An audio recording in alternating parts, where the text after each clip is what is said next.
Good morning to everyone here in Toronto and to the hundreds joining us online across Canada, many of whom are represented here on our screens today from our chapters across the country. My name is Anthony Quinn, and I am the Chief Community and Benefits Officer of the Canadian Association of Retired Persons. The Chairman of the Board has asked me to assume the role of Chair for this meeting and to conduct the business on today's agenda. The Chairman of the Board is Moses Neimer, and he is our host here at the Zoomerplex. So thank you very much for your hospitality today, Moses. For those of you For those of you joining us online, you will have the opportunity to vote on the motions presented today using the poll function in the toolbar at the bottom of your Zoom video screen. At the time of the motion, you are welcome to vote in favor, opposed, or you may abstain. We will allow a few moments for each member to cast their vote for each motion, and I will announce if the motion is carried or if it fails. For those of you who have general questions of the Board of Directors, or if a question comes to mind during the annual meeting or the presentations, please enter those questions in the chat function if you're online, or hold your questions till the opportunity following our business meeting. I will now call this meeting to order. We have over 85 CARP members in good standing present in the room.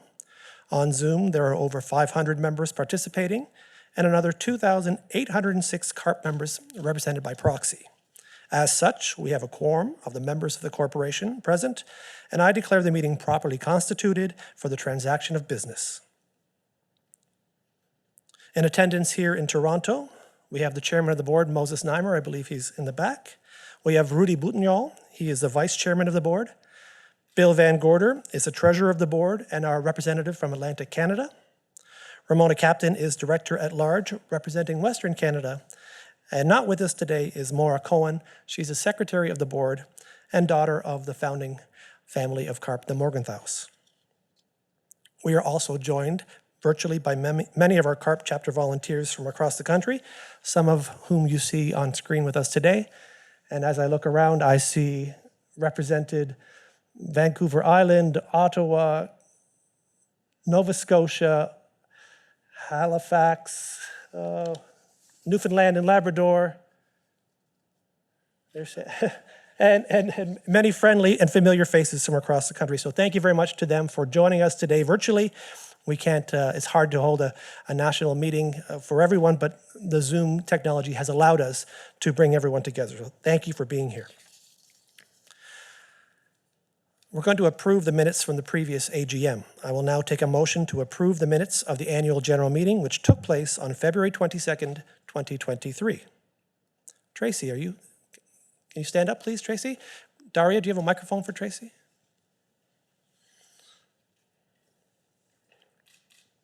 I move that the minutes of the annual general meeting dated February 10th, 2022 be accepted and that the reading of the said minutes at this AGM be dispensed with. Thank you, Tracy. Tracy is the chairman of the Brampton, Ontario CARP chapter. Thank you. Do I have a seconder for that motion? Anyone? Miriam, please stand. Thank you very much, Miriam. There is a motion before the membership to approve the minutes of the annual general meeting held on February 22nd, 2023, and that reading of said minutes be dispensed with. Any discussion? Hearing none, I will call the vote. If you're online, please vote now on motion number 1 using the poll function. In the room, all in favor, please raise your hands. Any opposed? Any abstentions? Looking online, we have a few abstentions, the rest in favor. That motion carries. Thank you. I will now take a moment to recognize Terence Chan. Terence is the CFO of Zoomer Media Limited. And for those members who are not aware, CARP contracts the management of our association's financial affairs to Zoomer Media. Mr. Chan, the floor is yours.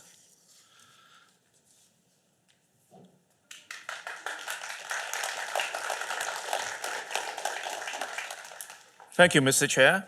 I present the financial statements ending on August 31st, 2023, followed by the auditor's report.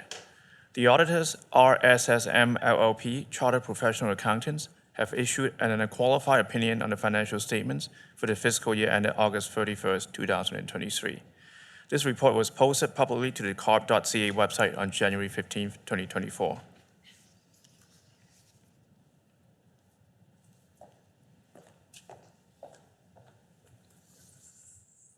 Thank you, Terrence.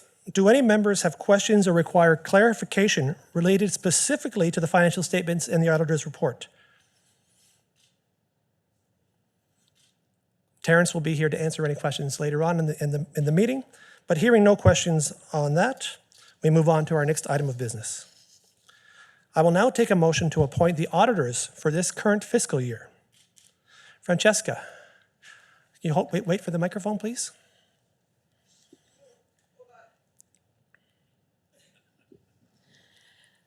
I, Francesca Guida, move to appoint RSSM LLP, Chartered Professional Accountants, as auditors of the corporation to hold office until the close of the next annual general meeting of members, or until a successor is appointed, at such remunerations as may be fixed by the directors, and the directors are hereby authorized to fix such remuneration. Thank you, Francesca. Is there a seconder for that motion?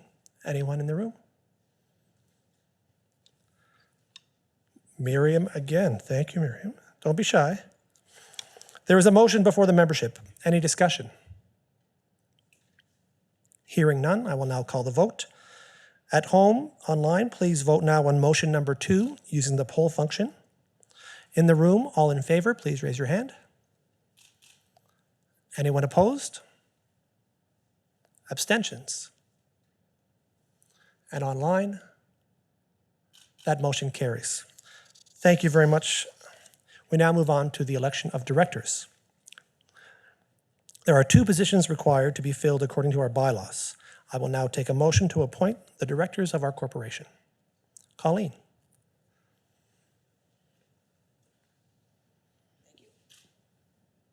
I move to appoint Bill Van Gorder and Rudy Boutignon as directors of the corporation to hold office for a term of 2 years from the date of appointment or until a successor is elected or appointed, whichever occurs first. Thank you, Colleen. Do I have a seconder for that motion? Tracy Pepe from Brampton. Thank you. There are 2 names before the membership for the appointment of directors. I will now open the floor to discussion. If you wish to discuss any nomination, please state which proposed appointment you are speaking of and state your comment. On the motion to appoint Bill Van Gorder and Rudy Boutignon for a 2-year term from the date of appointment until a successor is elected or appointed, online, please vote on motion number 3. In the room, all in favor, please raise your hand. Any opposed? Any abstentions? Online, that motion carries. Bill Van Gorder and Rudy Boutignon are appointed to the Board of Directors for a term of 2 years. Please welcome them with your applause.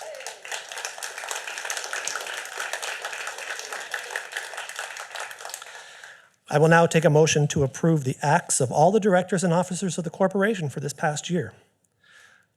We have David Budden in the room, and David is here with us from Newfoundland and Labrador. And we want to wish David and his wife congratulations. They're here visiting their grandchild who was just born last week.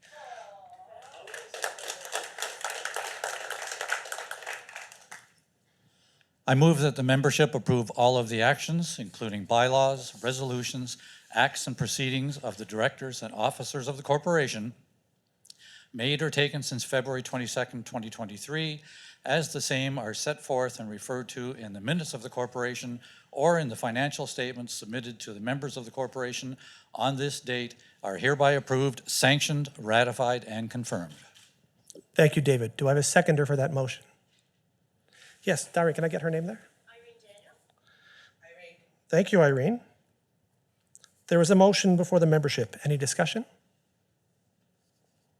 If not, I will call the vote. Online, motion number 4 to ratify the actions of the directors.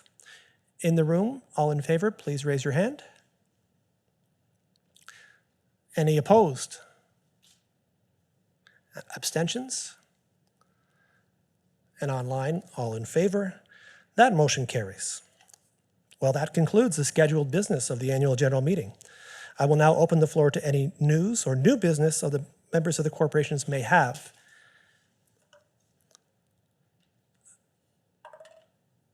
Hearing none, I will close the floor to new business. This concludes our annual general meeting. I will now take a motion to that effect. Yes, Kate. I move that this meeting be adjourned.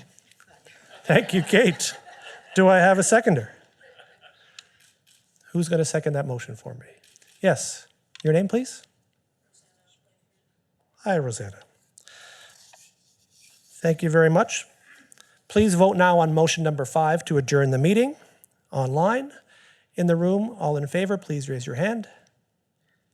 Any opposed? Any abstentions? And online, in favor. That motion also carries. This concludes the business of the business portion of the CARP Annual General Meeting.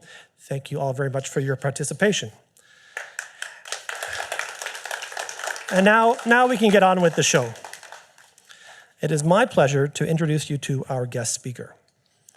At our annual meetings, CARP traditionally invites policymakers to speak to our membership on the issues that are most important to Canadians as we age. However, last year, coming out of COVID, we decided to lighten the mood with comedian Ron James as our guest speaker. But this year, we're back down to business with another East Coaster. As you know, CARP is strictly nonpartisan, and we believe that all political parties should share our interests and advocacy goals. And we are impartial as to which party is in office. Our demands for policymakers are the same. We fight for improved access to best-in-class healthcare, for financial security and dignity as we age, and we fight against age discrimination. At previous AGMs, we've had NDP leaders Thomas Mulcair and Jagmeet Singh. Conservatives who have graced our stage include federal leader Andrew Scheer and the Senior Secretariat Alice Wong, and Ontario Premier Doug Ford. We've also had Liberal leader Justin Trudeau. When Mr. Trudeau first addressed the CARP AGM, he was the leader of the third party, with fewer seats than the Conservatives or the NDP.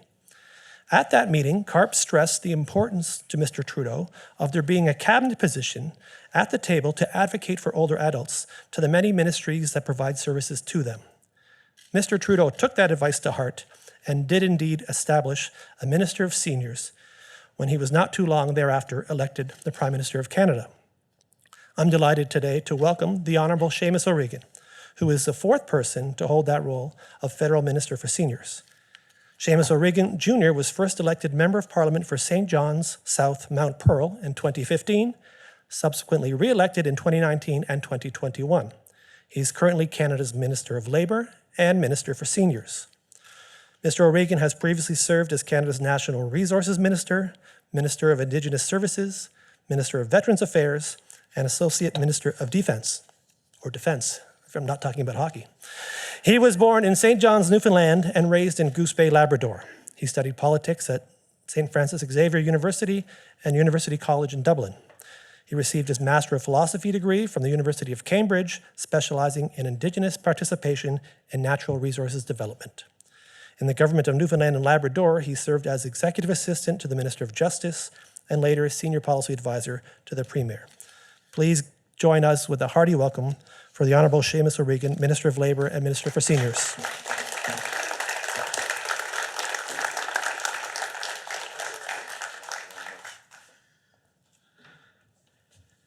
Thank you, everyone.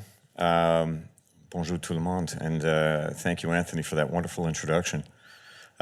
He read out most of my LinkedIn profile, which is fine, and missed a bit on how I know Moses Neimer so well, which is a 15-year career in journalism and in television, 10 years as host of Canada AM, of which I'm very proud.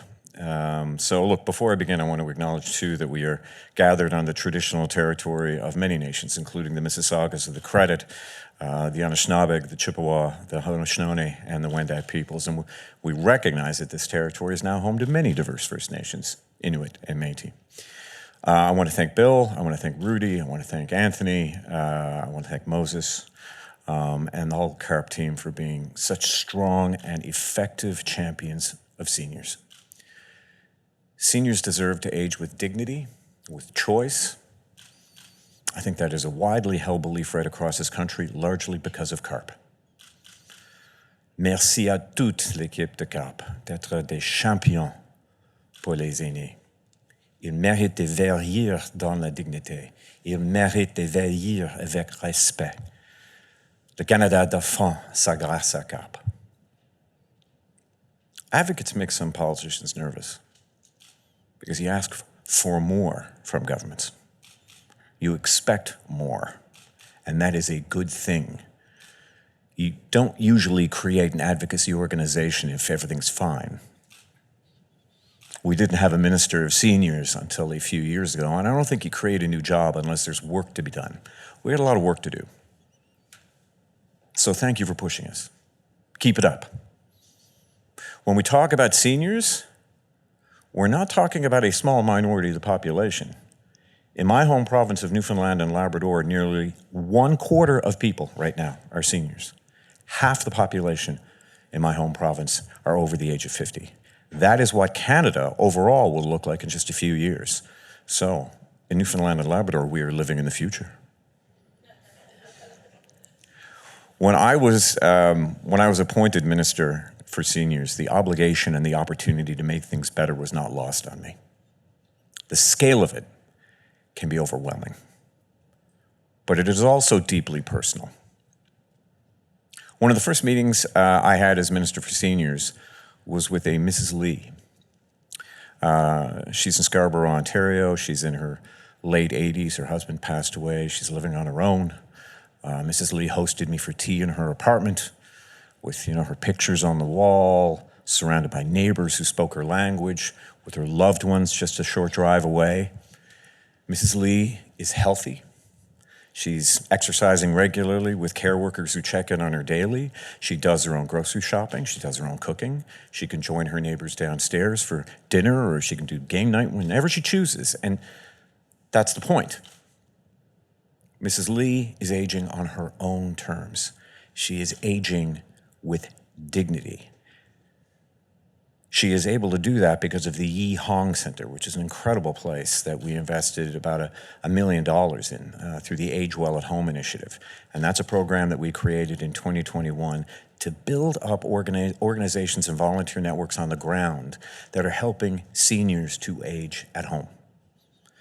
To me, Mrs. Lee is the face of everything that we can and should do for seniors in Canada. Stories like hers are the reason we want every senior to be able to age with dignity. Aging with dignity. That is the job. It comes down to choice, to affordability, to inclusion, and to community. And it comes down to good governance. Seniors count on governments more than most people in our society. Income supports, good health care, accessible homes and buildings. There's no aging with dignity without them. And I don't like the language of big government versus small government. I don't think that's very helpful. I don't think it captures what each model does for your quality of life. But I do know that an active and compassionate government can do more for seniors than a passive and austere one. That means not rolling back supports like old age security. It means increasing them to meet the needs of seniors today. It means launching a dental care plan if 1/3 of the country doesn't have coverage. It means stepping up and putting new federal money into provincial and territorial health care. It means getting back in the game on housing if the demand is driving prices too high and we need to get more homes built fast. We're not afraid to take on big things. To do big things for Canadians, that's what we should be doing. This is Canada, after all. We know big things. In December, we launched the Canadian Dental Care Plan. And let me tell you, this is a big deal. It's the biggest thing to happen to our healthcare system in my lifetime. 1/3 of Canadians don't have dental insurance. If they have a toothache or gum disease or old dentures, they are paying a lot of money to see the dentist or a surgeon, or they're just living with it. living with discomfort and pain. The Canadian Dental Care Plan is going to provide dental coverage for residents of Canada who are not currently on a plan and make less than $90,000 a year. That's about 9 million people. We are rolling this program out over 6 months. We started in December with seniors. That's very intentional. Every month until May, Service Canada is sending out letters to a new age group of seniors, inviting them to apply. It's a simple application process, and it was created to get as many people in the dentist chair as soon as possible. And I can tell you today, over 800,000 seniors have been approved for the plan so far.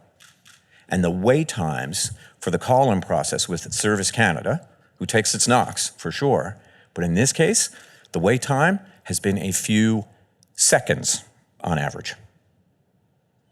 We listen to seniors. We listened to experts on what you needed in terms of the application process and the coverage itself. We listened.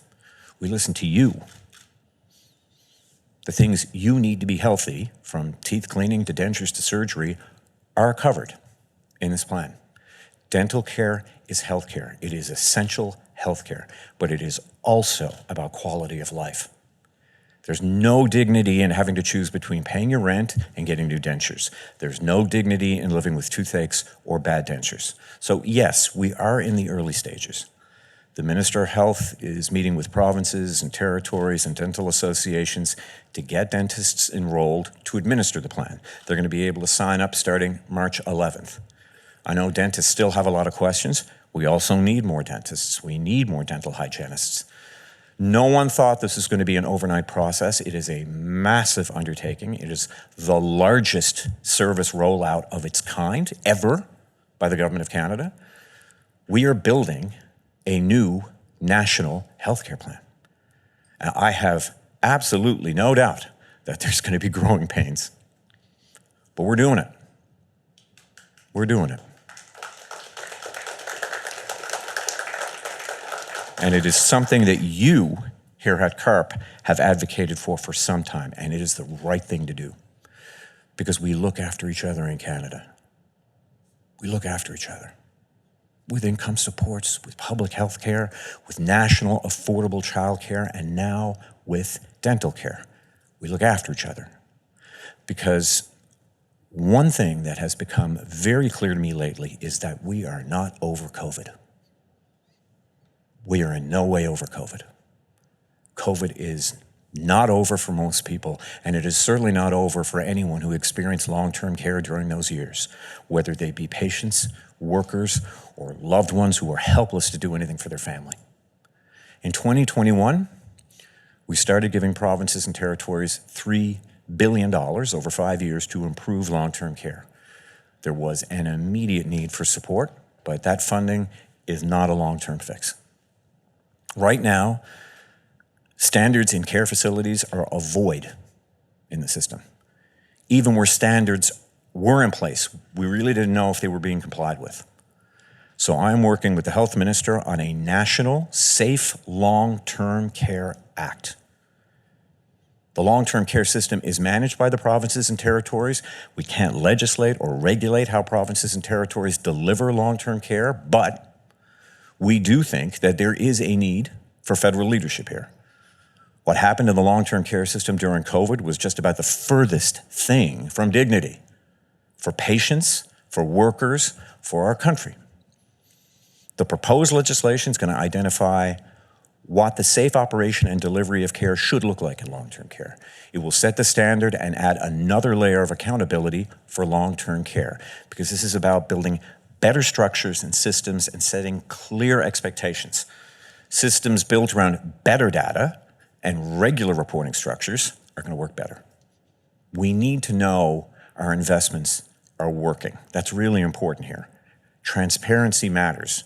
What was revealed during the pandemic horrified people. They don't want us to just give more funding. They want results. They want accountability.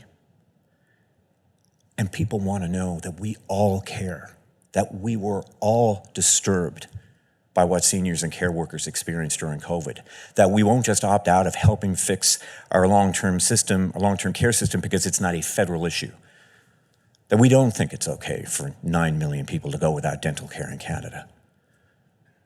People don't age with dignity when you leave them alone. You and I, we wouldn't be here if we believed that. People can age with dignity when we actively create a culture that encourages that. When we're honest with each other about the problems that we see, what we can do, and how fast we can do it. So when we see other people's problems as our own, that's when we can help solve them. So let's talk about the challenges. Let's talk about the solutions. Over to you, Bill. Look forward to it. Thank you all, et merci beaucoup.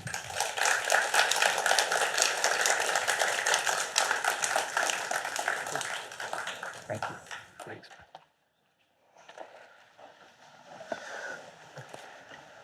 I'm Bill Van Gorder, the Chief Education and Advocacy Officer for CARP, and I'm pleased to welcome the Minister here today. Thank you for your reassuring remarks, and look forward to have a chance just to get to know you a little better on some of those and other issues.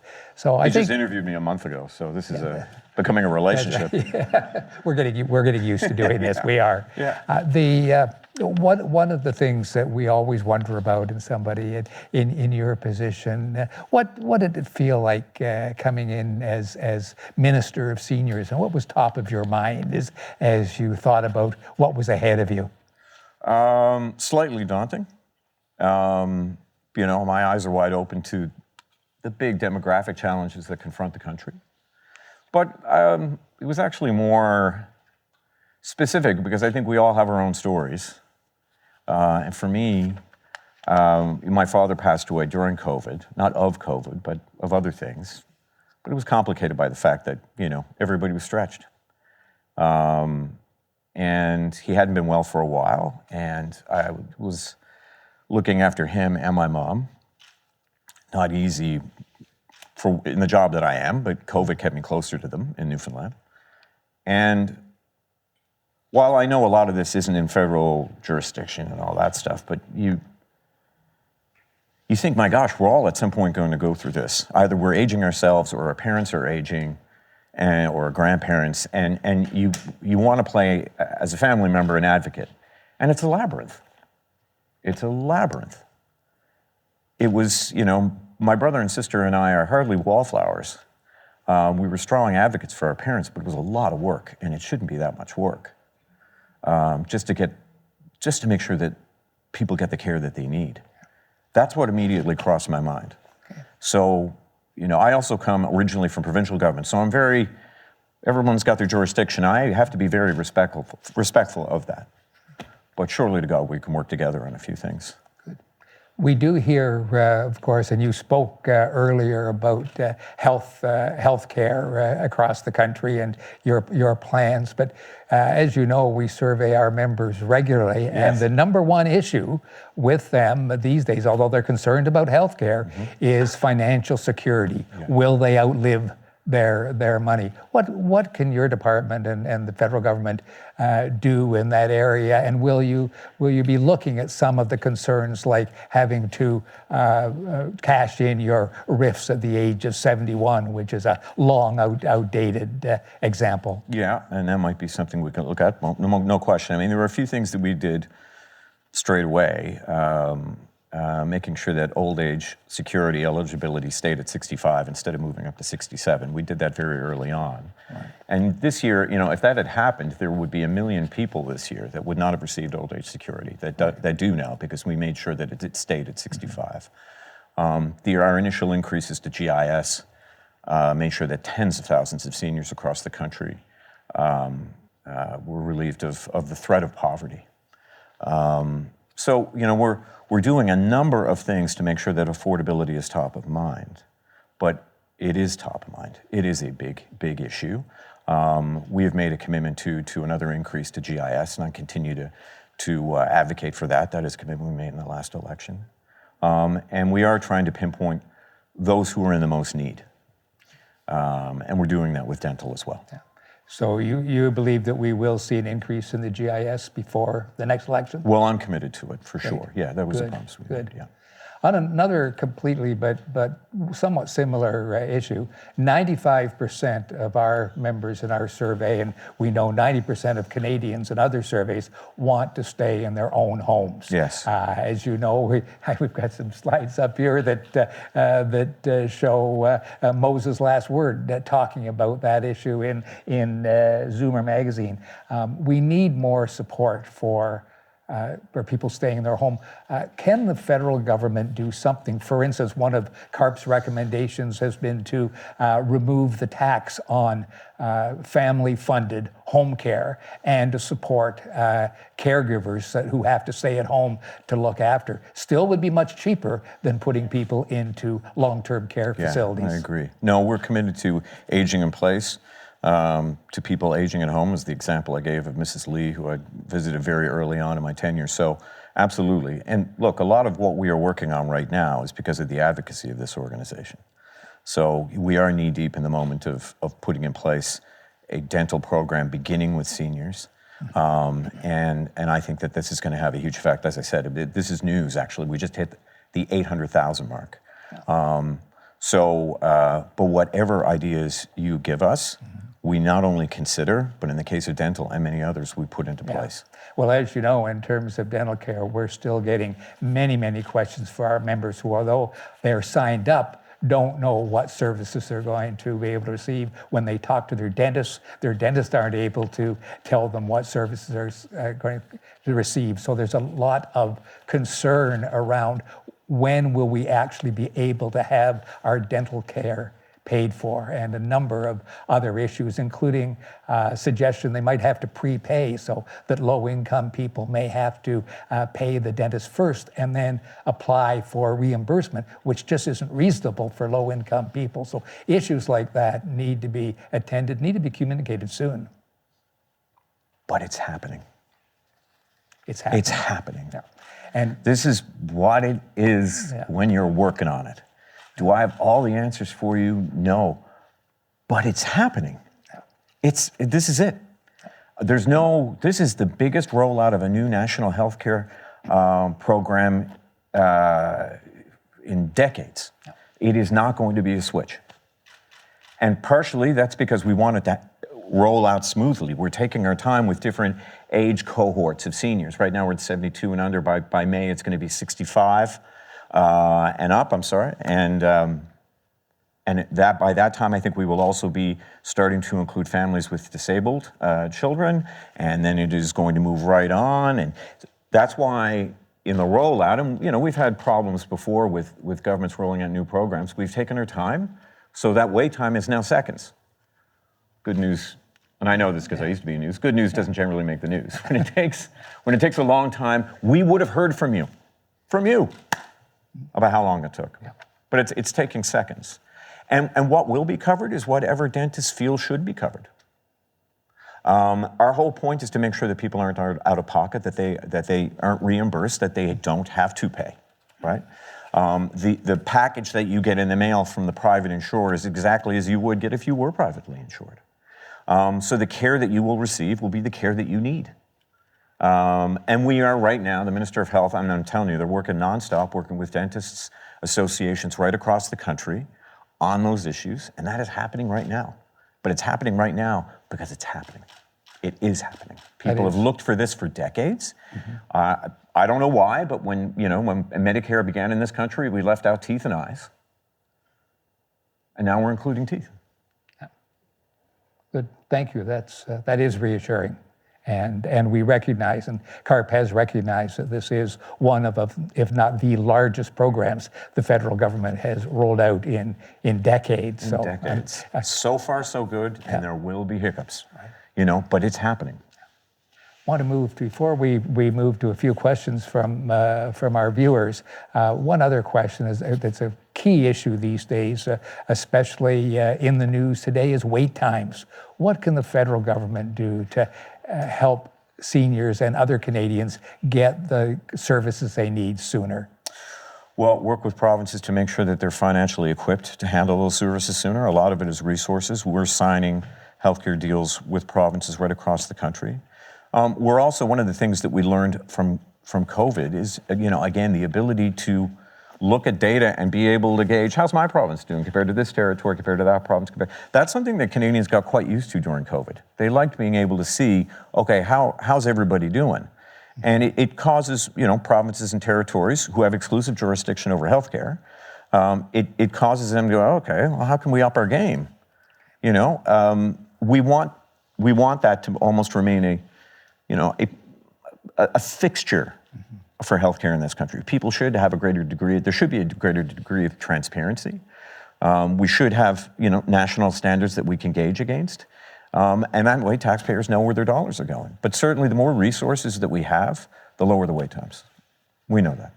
One final area for me, and that's the whole area of pharmacare, which is also being talked about heavily, and CARP has been advocating for an equitable delivery of pharmacare right across the country, especially life-saving vaccines. Yeah. And one of the suggestions CARP has had is that one of the things the federal government could do right away is fund all of the NACI recommended vaccines that seniors need right across the country. Already been accepted by the provinces. It's something they want to do. They say they can't because it's a monetary issue. Is that something that is all possible within the proposed pharmacare plan? Right now, we're having talks with the NDP about how we can do this. Your suggestions have always been taken to heart. That one seemed like a very popular one, so of course it's something that we'll consider. It will begin somewhere, and much like dental. Dental right now, we're looking at seniors with $90,000 household income and under, and must be a Canadian resident. I mean, so there are certain things that we're putting on right now. We're starting with dental with those who have no insurance, right? Where it goes from there, we'll see. But right now, that's where we're starting. With pharmacare, we're working out where that starting place will be. But one of the benefits that's already happened is bulk buying. So instead of, all the provinces and territories buying individually, the more you buy, the better the discount. I know that from Costco. So we're doing the same for the country, bulk buying on a number of drugs that are popular, not only for seniors, but across provinces and territories. We're already saving billions of dollars as a result. So it's happening, it's working. Good. All right, thank you. Anthony, do we have some questions that you want to relay? Yeah, thank you, Minister. I'm back behind the pillar here now, looking at our feed from our chat.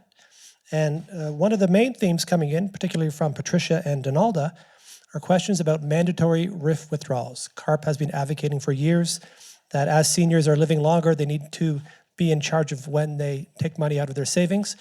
What is the Seniors Minister's position on the the removal of mandatory RIF withdrawals? Well, if it's a big issue for you, then it is a big issue for me. So it is something that I'll talk to the Finance Minister, Deputy Prime Minister about. It is one of the top issues for our members as they turn age 71, 72, and they're looking as to why they're forced to take money out that they don't need yet, and they're worried about outliving their money. Fair enough. That's one of their biggest issues. And Fair enough. I'll tell you, it's one of the reasons people join CARP, is to advocate on that number one issue. Okay. A question from Maureen about helping seniors to avoid long-term care. So what is the government doing to help seniors stay active and fit and eat healthy so that they can avoid declining in their older years and living healthy? Aging well at home, which we've committed to, and we're signing, as we sign agreements with provinces and territories on healthcare, this is becoming a part of it. We think that if we can provide supports, particularly to some very, very good groups who are already working on the ground. I'm not big on duplication, and when we see good work happening on the ground with people and volunteers who understand the needs of local communities and local seniors, let's prop them up and let's give them the resources they need. And I've seen that happen in my own home in St. John's, and where we've funded supports for organizations that are already doing that good work, just so they can scale up. And they do great work, whether it's shoveling snow for people who may live in apartments or basement apartments, as it were. We periodically get snow in St. John's. It is an issue. And listen, and snow shoveling for seniors is no laughing matter. It is a big deal. And so, doing stuff like that, making sure that people get groceries, we can deliver their groceries, You know, you can sometimes just run errands. It is heartwarming to know how many people do that on behalf of seniors and other people right across this country. And so we support that financially. Daria, before we go to the audience question here, I have one more online, and it's a question about upcoming changes to accessing vitamins and other medical products that aren't going through the same scrutiny as pharmaceutical drugs are. So what are the changes, and how will that affect seniors who like their naturopathic medicines? I don't know offhand, but I can check with Minister Holland, the Minister of Health, and we can get back to you, and we can provide that information to CARP members publicly. Okay, thanks. Daria, question from the floor? Can I get you to stand up? Hang just 1 second. Just 1 sec. Good afternoon. My name's Tracy. I am the chair of Brampton. Mental health is my number one concern. Yeah. I have an older sister who's schizophrenic, and as well, it's a career of mine. But there is an isolation epidemic that is happening across the world that everyone is aware of. Yeah. In Japan and Great Britain, they have a minister of isolation because as our population ages, mental health continues. It's a topic that needs to be discussed and put in the forefront because as it filters down, it creates many social issues. My question is, where is the current government on an isolation minister, particularly for this huge epidemic in our country? I think that would tie in again to our Aging Well at Home program, which really encourages that and really encourages people to stay in the communities that they know so they are less isolated. I come back to my poor mom, who I hope she's watching because I think this would be good. But I'm trotting her out as another example. But when she lives in the west side of St. John's, most of her friends live on the east side of St. John's. And when my dad passed, her friends just weren't visiting. It was just too far, 15 minutes. So, I mean, we were kind of thinking, give me a break. But you know what, if you're 80, which most of our friends are now, it can be a big deal, especially in bad weather. And I don't think we really appreciated, you know, with me traveling so much, back and forth to Ottawa with my brother and sister living away, I don't think we really appreciated how lonely she was. And now that she's moved to an apartment with lots of her friends in the east side of the city, I can't get her on the phone. I've never been so happy. She's with her friends. It has a huge effect. It had an immediate and huge effect on her. So loneliness is a big issue. I think the UK actually may have a Minister of Loneliness as well, Minister of State for Loneliness. And so does Japan, as you mentioned. So it is something that, so we're trying to work at it through the Aging Well at Home program, recognizing, you know, this is where people live, this is the neighborhoods that they know. I think that that's really important. But I can tell you that we've got very keen eyes on this. And I personally feel quite passionately about it. I've been a mental health advocate for 20 years. I often glibly say that I was a mental health advocate before I became mentally ill myself for a period of time. I was depressed for a number of years. And fortunately doing quite well. But that was because I had the benefit of good treatment. And when you go through those experiences in your own life, you never forget them, you know, as a politician or as anybody. You draw on that. So that is very much a big, big question for me, and I know it is only going to increase. We have time for one more question, if there is one.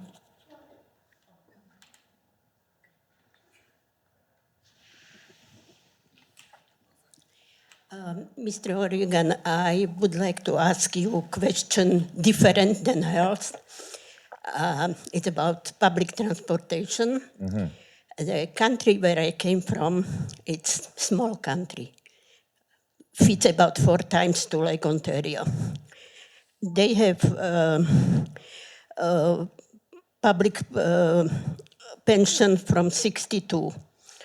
From 62 up, you don't have to pay for the train. From 70, you don't have to pay for any transportation all over the country, except for express trains. And, you know, to get here, for me, from GTA, cost me $9.30. which if you're doing it regularly is a lot of money. Yeah. I understand. I think it's better to spend money on public transportation than on electric cars.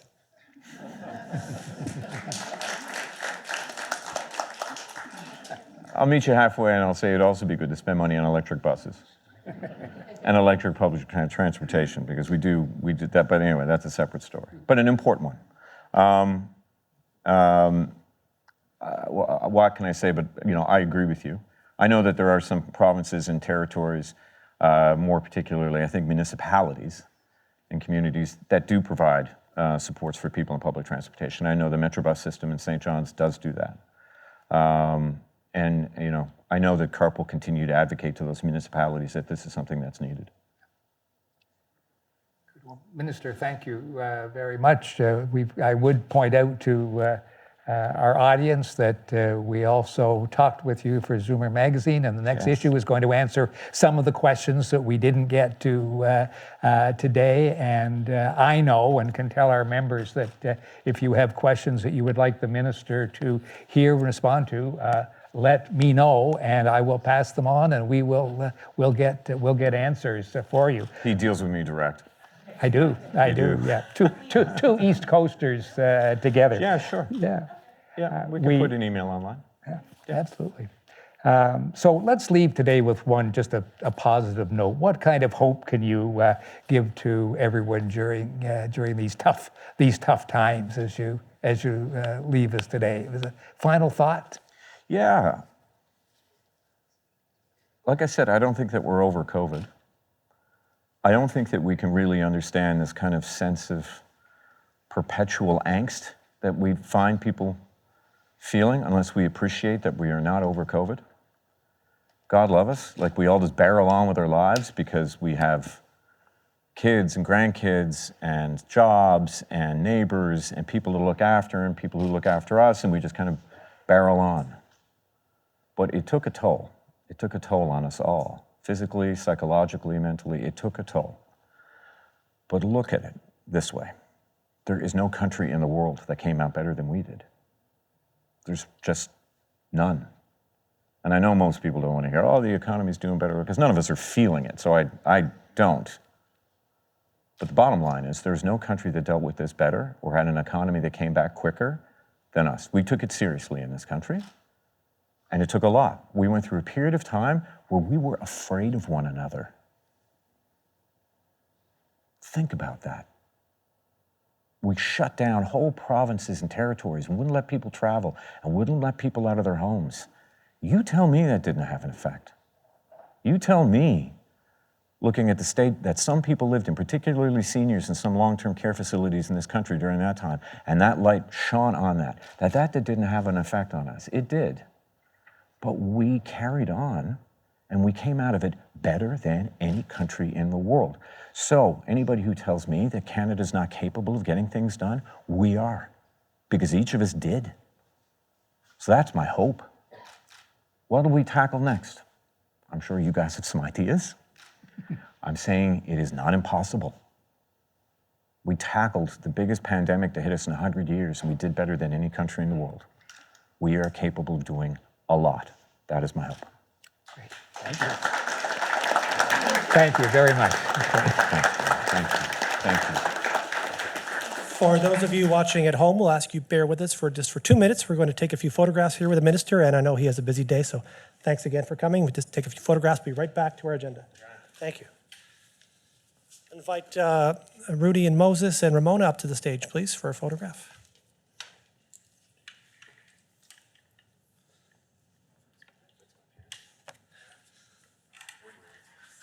We'll let Paul tell us where to go. You two first.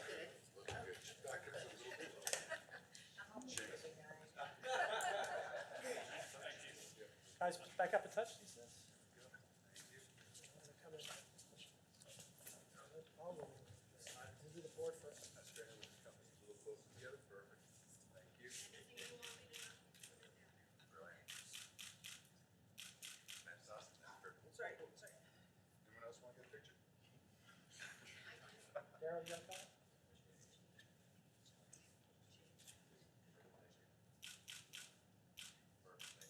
Can we get Bill and Seamus just from the magazine, because I know that they had an interview together? Yes. Just Bill and Seamus.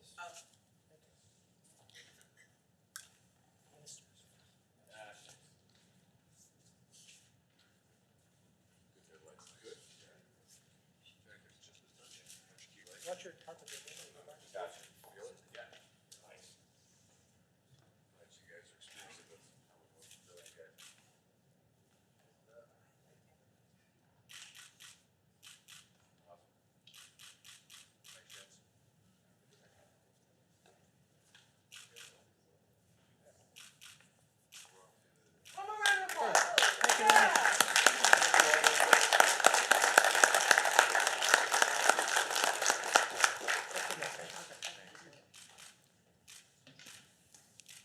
Well, we'll continue on with our agenda then, and that includes a short update from myself on what we're doing across the country in our communities with our chapters, followed by introduction of our new president, Rudy Boutignol, and then we'll open the floor to questions from the audience related to CARP business, and I think questions you had about the financial statements or the future of CARP.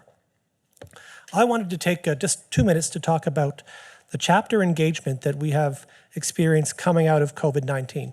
Now, as you can imagine, for the last 3 years, our most dedicated volunteers who work in our network of chapters across the country were, like the rest of us, isolated and staying at home.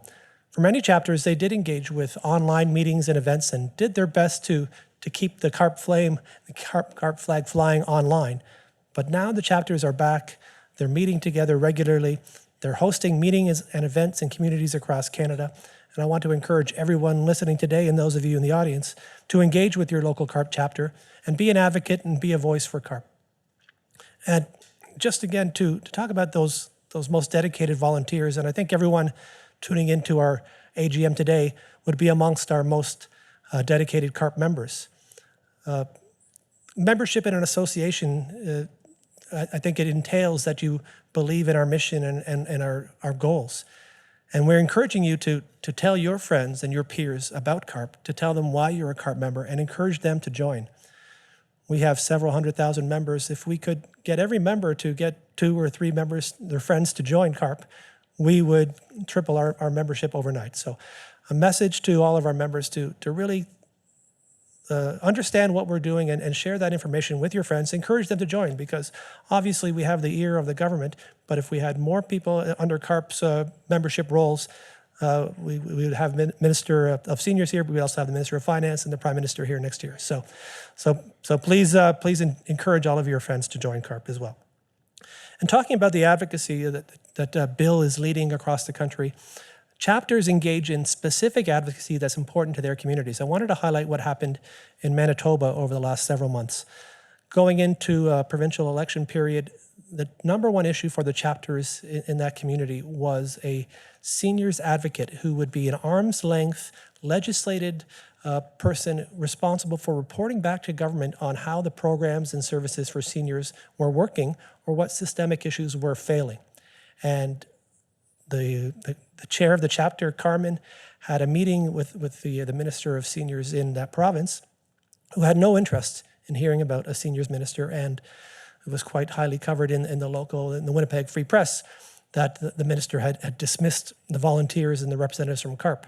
Well, that became the number one issue for older Canadians in the provincial election, and the NDP and the Liberals signed on to introduce an advocate.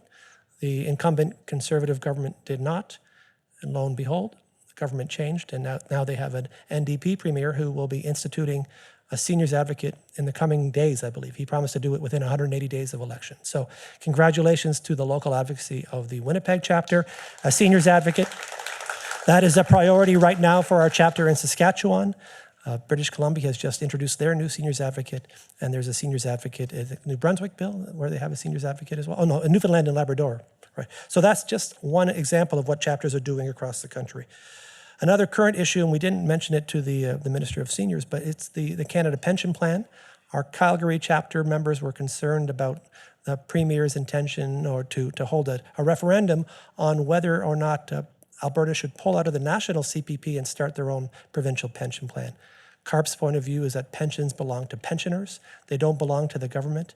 And we believe it would hurt Albertans as well as the rest of Canada, Canadian pensioners. So the Calgary chapter is leading the fight inside Alberta. It's a provincial issue, but inside Alberta to fight against changes to the CPP. So congratulations to our Calgary chapter on what they're doing. We have Tracy from our Brampton chapter just taking over as the volunteer chair. So thank you very much for Tracy and revitalizing the Brampton chapter. We had the Vancouver Island chapter with us online today. They've been going for a year and a half now, doing terrific work on the West Coast. Newfoundland and Labrador chapter, they have meetings almost every week. I can't believe how many events and committee meetings they're having. David, thank you for being here with us today, and thank you to Sharon and the rest of your board for what you're doing. We had Gloria McKibben on from the London chapter, Ontario. I've been out to their meetings recently, doing a terrific job. And delighted to have two new faces here in our audience today who are helping us to get the Toronto chapter restarted. So thank you very much for getting that going, coming out of COVID. The Nova Scotia chapter, always well represented what we're doing, and they're fighting for home care. So they're bringing the issue provincially to the province of Nova Scotia to make sure that healthcare is on the priority of their provincial government. The Ottawa chapter is our national voice for changes to long-term care and what it means to care for someone in long-term care, changing it from a more regimented service delivery to letting people age in a way that long-term care has become a home for seniors as they're aging.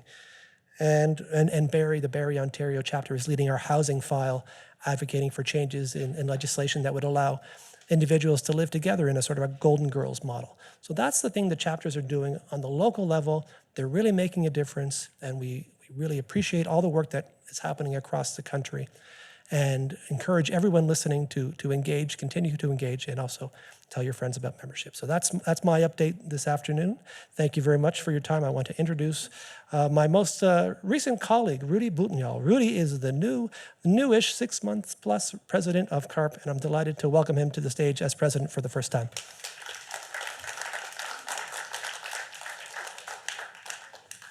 Good afternoon, everyone. Hi. It's a thrill to be here, actually. A year later, I got a call from Moses last year, and he asked me to sit in on the AGM and see what CARP was about. And well, lo and behold, a year later, I find myself here, and I can't tell you how especially grateful I am to Moses for the invitation to join this association for reasons that'll become apparent in moments. You know, when you're young, when I was young, like a lot of people, I never thought about getting old. You know, you're so busy with your life, raising a family, making a living, paying rent, maybe paying down a mortgage, and you're just busy.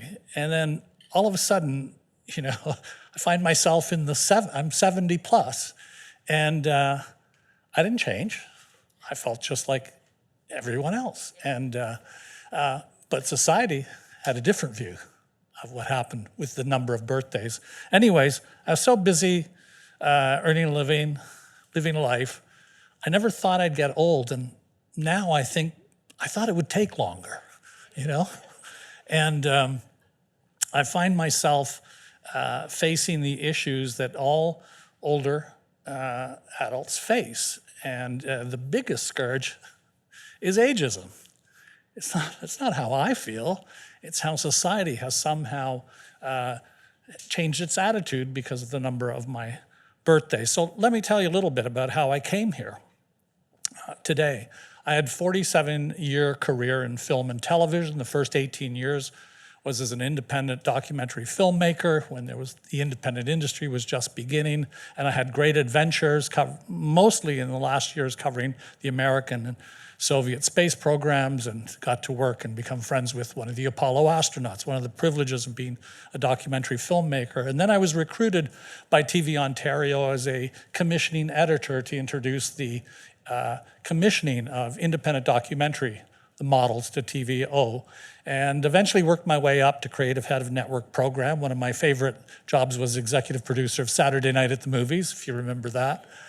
And I took over a lot of activities, and one of the things that I was new to me was dealing with all the on-air membership, asking people to donate to something that was bigger than themselves. That is, to donate to the idea of a public service broadcaster on behalf to the small number of people that believe in the idea and donate and become members for a larger cause on behalf of people that can't or don't.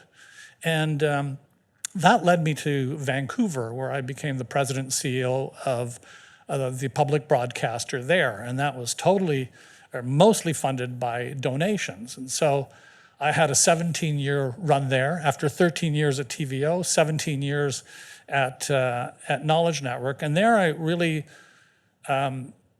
emphasized or worked on getting support from the public.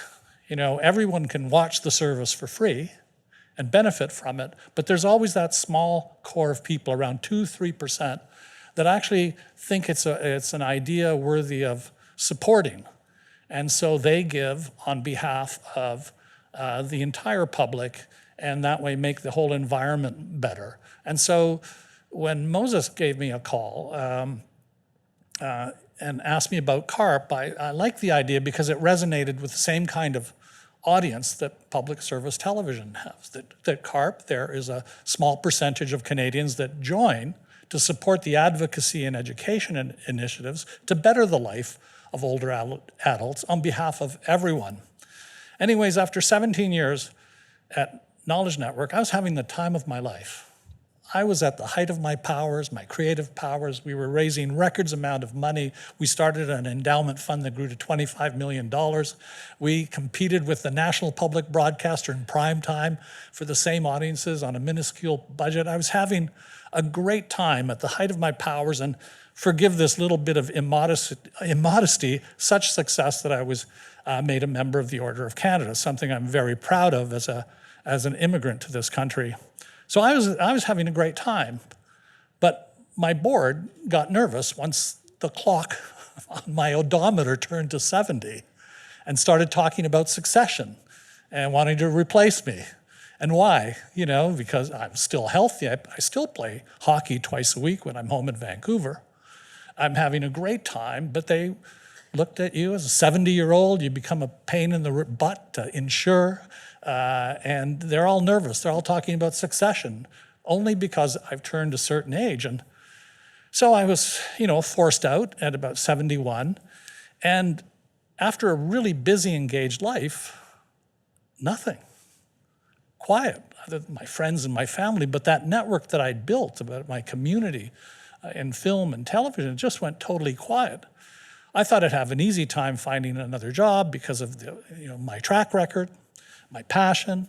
I'm still willing, but nothing. Every time someone would hear your age, that would be it. It was over, and for the first time in my life, I felt really depressed, and for the first time, I'd felt lonely. And this lasted for months, and it was a terrible time, and then, lo and behold, a lifesaver gets tossed to me. The phone rings, and it's Moses. And he calls me, we have a conversation, and at the bottom line, he says, you're too young to retire. Come and join him at Zoomer Media. And so we started talking, and I really became interested in CARP because of the same kind of public mission, and with the idea that through this association, we would better the lives of senior citizens, of older Canadians, of the elders. And so I joined, and in the last few months, I've been traveling either through Zoom or personally in Southern Ontario and Greater Vancouver to visit as many chapters as I can, to talk to as many members as I could talk to find out what it was about, why people joined, and what was needed. And what I discovered, two things. The real strength of CARP is its members, the fact that we have hundreds of thousands of members willing to support the cause, and the chapters. The chapters, we're a national organization, not just in name.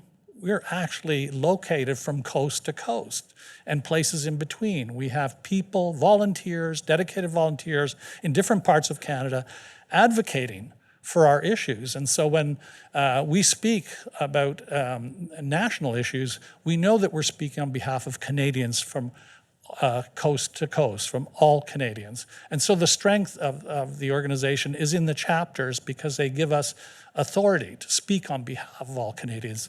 And at the same time, we're able to help advocate for the local issues, the provincial issues that matter most. You've heard about the success in Winnipeg and what is happening out of Calgary.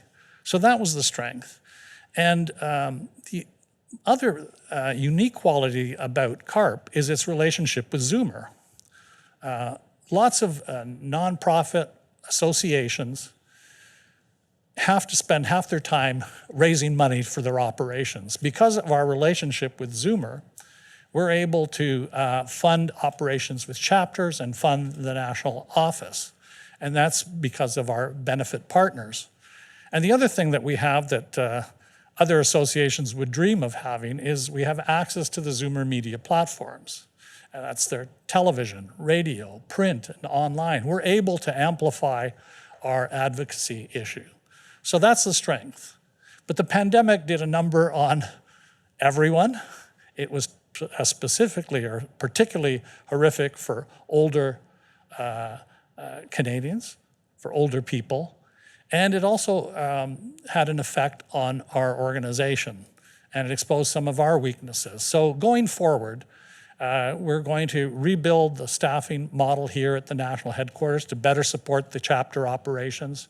We need to do a better job of supporting the chapters through stable and predictable funding.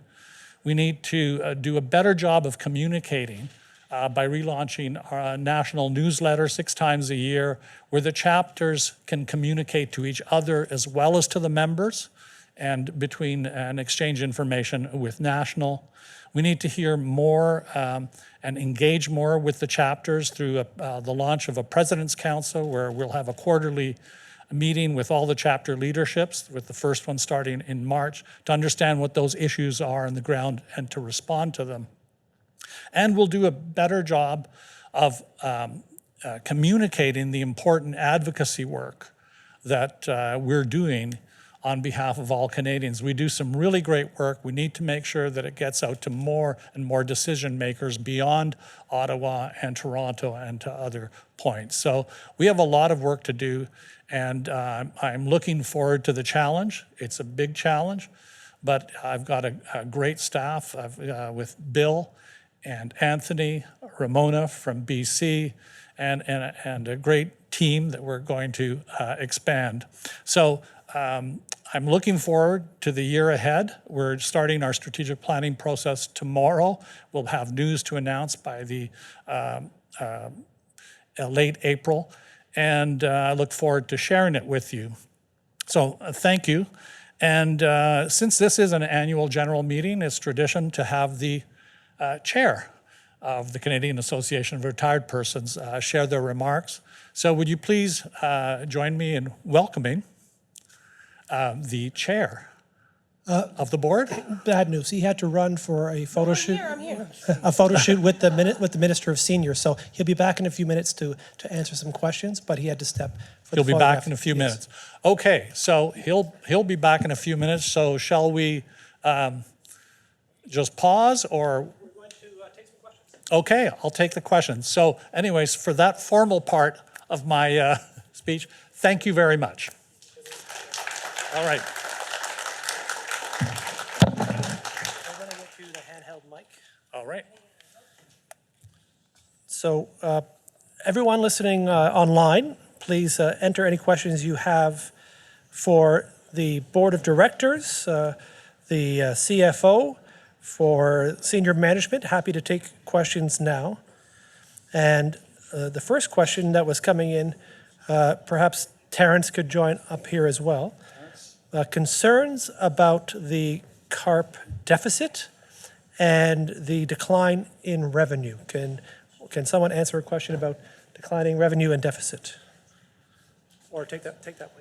Then we can answer the question jointly, Rudy. Sure. Closer. Okay.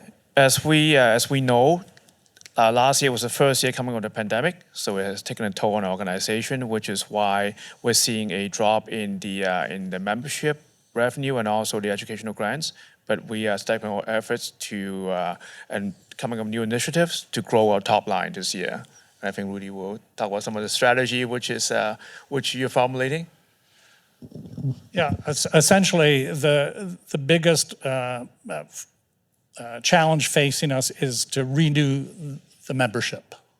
We've been part of other programs that weren't successful. We need to renew the number and increase the number of members that we have, because we know that our voices are stronger together. We have more impact on governments when we are great in numbers. We have recruited a new marketing manager, Galina Fomina, who's very experienced in joining us to rethink our marketing initiatives. One of the big initiatives that we're going to look is something that's been on the books for a while but hasn't been acted on, and that's to look at other seniors groups. There are a lot of groups of retirees. For instance, the Association of Retired BC Government Employees, retirees, a group of 11,000 people who are interested in a group membership. So we will look at introducing a group membership, a mass group membership, where we'll offer them a deal that they can't refuse to see if we can engage different associations in increasing both our numbers, which is important for our benefit partners, as well as our revenue. And we're taking questions from the audience as well. Daria, if you could get the microphone ready.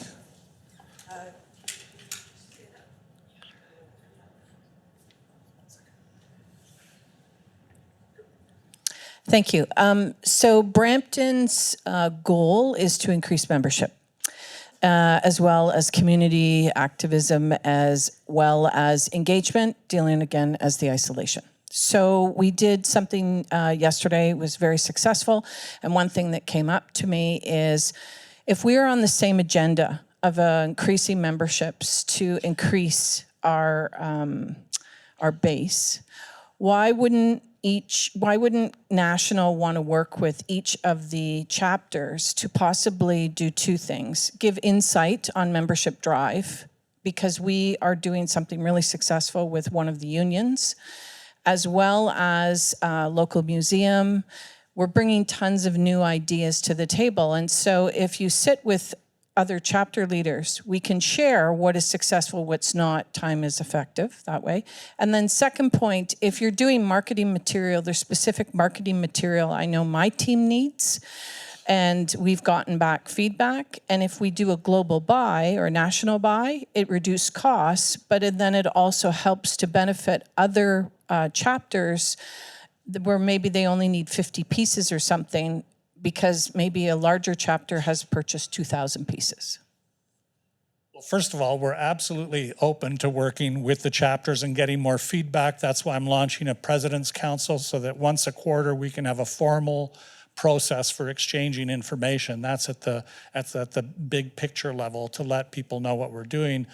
Before we can do that, we've had to get our own act together here at National and rebuild an organization that was hurt by the pandemic with massive layoffs. So it's taken a while for us to get a marketing manager. We finally got someone very skilled in place at the beginning of February. That's allowed us to go ahead with the strategic planning, at which the group memberships will be one of the key issues. We will connect with the chapters to get input on marketing plans, but the first step for us is getting our own staffing together. But we're absolutely open and want to share the ideas with the chapters. That's why we've got the President's Council, to just start the process of a more regular exchange of views and opinions and suggestions between National and chapters. Thank you. We'll just wait for the microphone. Thank you. Okay, we'll come next to you. Francesca, please. Hi. Okay, so we live in a society where we have so many multicultural radio stations. A lot of them, like my ethnic culture, has never heard of CARP. Like whenever I talk about oh, I go here, I do this with CARP in it. What is CARP? So why not, all the different languages bring about what CARP is? Because there's a lot of people that need an advocacy group like ours, CARP. So, but they don't know what it stands for. I think it points to a larger issue that there are a lot of people that don't know what CARP is. I had a long discussion with Moses when we started, and I said, I looked at all the material and it says CARP everything. What is CARP if you don't know what CARP is, right? So I said, here's an idea. Why don't we call it the Canadian Association of Retired Persons, CARP, and that it's not just about people that are retired, it's about people who were facing retirement, semi-retired, retired. So that's the beginning of looking at, who are we speaking to? We need a better job of distinguishing ourselves. We certainly need to do a better job into reaching to diverse communities. I was the first one to learn English in my family, and some of my members' families never learned to speak English, and they felt disconnected, and that's why they would read, for instance, the Italian press and that. So, are you Italian, Francesca? Good. Oh, good. So, you're absolutely right. We need to do a better job of letting the 12.25 million Canadians who are 55 plus know who we are, what we do, and why they should join us. But you're absolutely right. It's part of our plan. Bill, question for you. So maybe Daria can give you the mic. Question about the CPP in Alberta from an Albertan who isn't convinced that CARP is seeing a national view or seeing the view from the people in Alberta. You want to come up here or? Yeah. All right. No, go ahead. Yeah. What area tells you? Yes. So certainly the concern about the CPP is right across the country, but our CARP work is being led by the Calgary chapter, who are doing it within their province, because that's where the decisions will be made about the CPP in the long run. And so we're working with them on a regular basis to communicate with their members. We've had a huge response from our members in Alberta who are very concerned about the suggestions that somehow the CPP would be diffused. And as I think Anthony mentioned earlier, our position has always been the money in the CPP belongs to the people who put it there. Does not belong to the provinces, doesn't belong to the federal government. They are stewards of the program. They oversee it, but it's our money. And we're getting tremendous concern from other parts of the country. In my part of Canada and Nova Scotia, especially in Cape Breton, we have thousands of people who work in Alberta but live in Nova Scotia and move back and forth all the time. They're very afraid of what this would happen to the pensions that they've been building up over the years. So we're certainly working hard in Alberta. Albertans concerned with their own province. We're also supporting generally across the country and making sure that the other governments all know that older Canadians are concerned about what's going to happen. And Bill, if I can add, we don't take a position on Alberta starting its own pension plan. They can start one today and start contributing. But the point is that the CPP belongs to those that contributed to it. Exactly. Good point. Yeah. We'll go back to the floor now and take a question, that question lingering on the floor, the woman on the right there.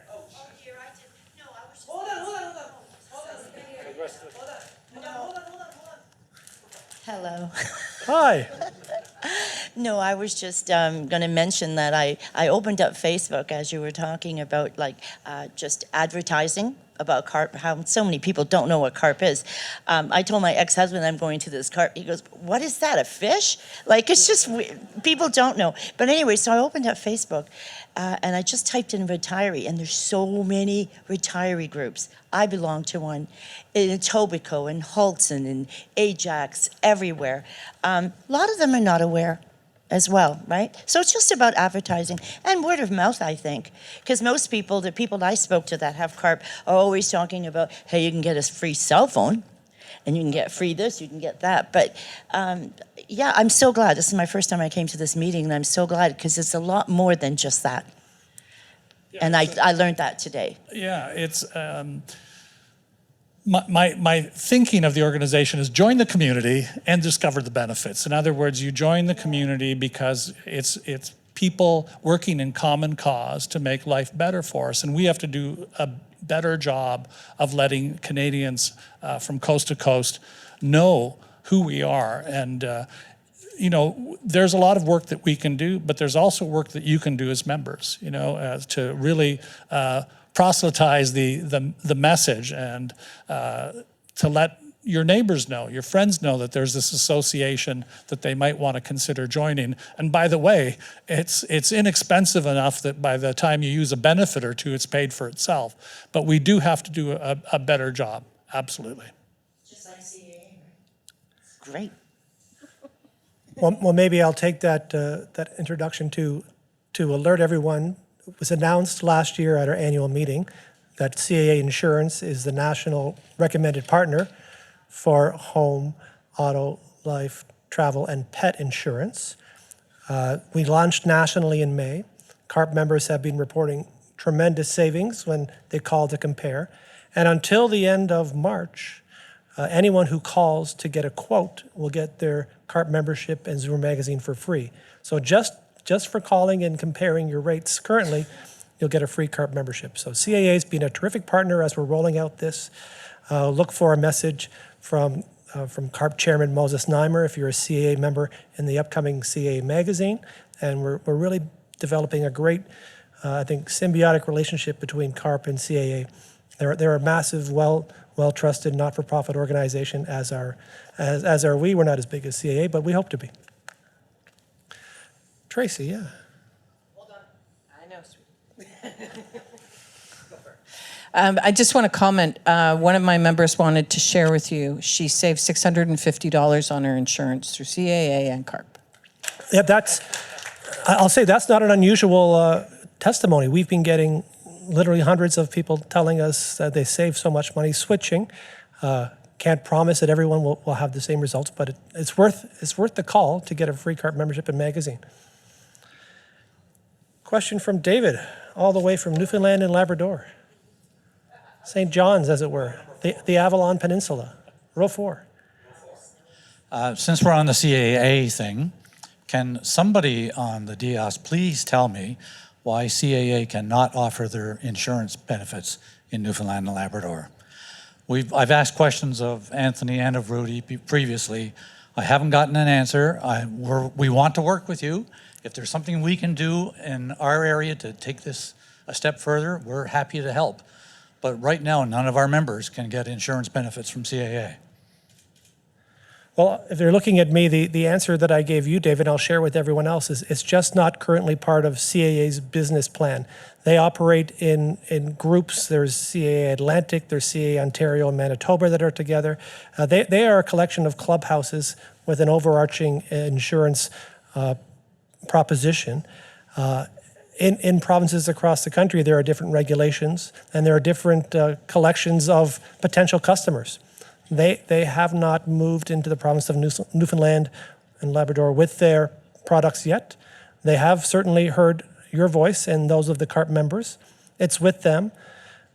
They launched the program in May with CARP. We're not even at a year with that yet.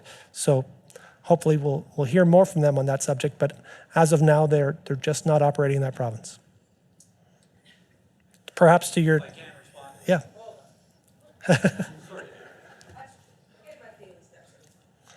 If I can respond to that, I am a member of CAA Atlantic.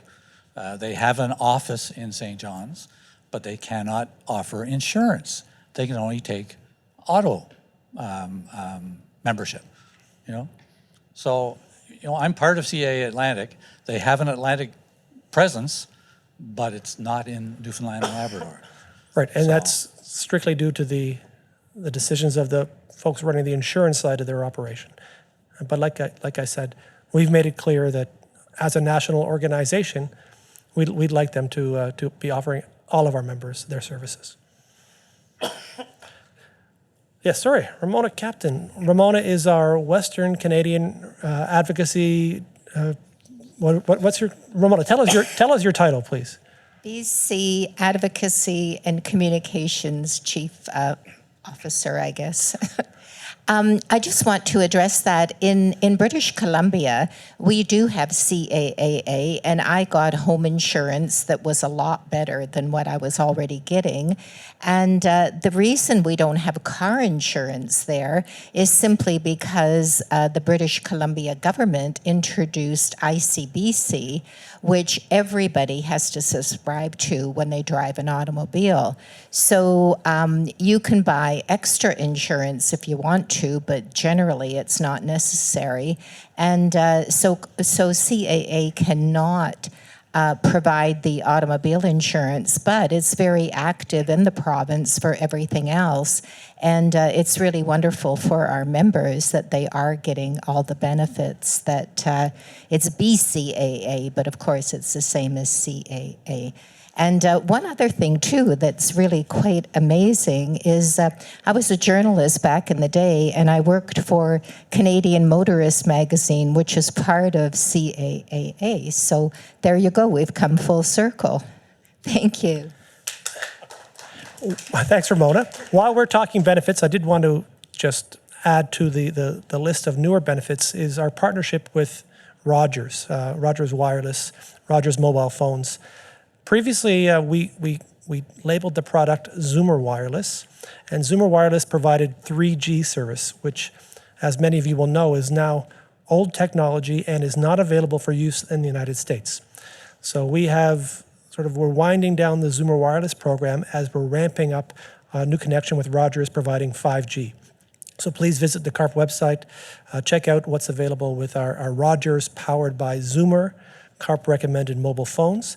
Still great value, free phones as was mentioned, great pricing.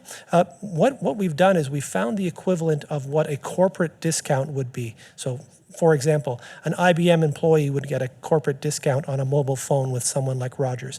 CARP has taken our large membership and created a corporate plan for our members through Rogers. So you're getting the savings equivalent to someone working in the corporate world.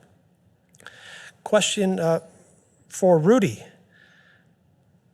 I have a concern about the number of emails I receive from CARP, sometimes 3 to 5 a day. I can't deal with them all, but I don't want to miss anything, and I don't want to unsubscribe.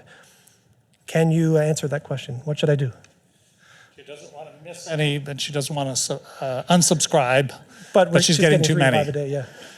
Yeah, that's a bit of a conundrum, isn't it? We are going to look at, with our partners in Zoomer, at how many emails we send out and what kind of messaging we have on them. So it's something that we're going to review in our strategic planning sessions. I'm looking at the time, and I think we've just about come to the natural conclusion of our meeting. Any more questions in the room? I'm sorry that if you had a question for Moses in the room, he'll be around the building shortly. But I think with that, Rudy, maybe last word to you. Thank you very much for supporting the movement, and that is for a dignified, respectful life for older Canadians. I'm one of them, so I thought I'd join the movement too. And it's really an honor to be part of this venerable association. There's members right across the country. It's the real strength of the organization. It's the chapters that distinguish us from other retiree associations.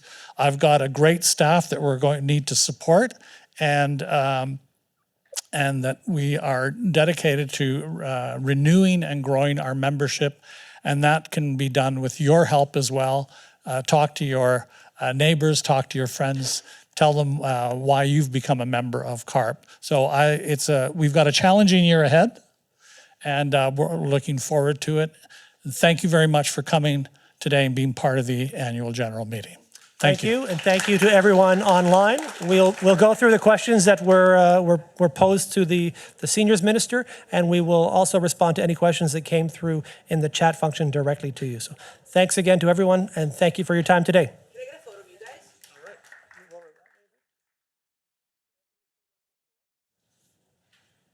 No, I want to get out from behind us. Oh, yeah.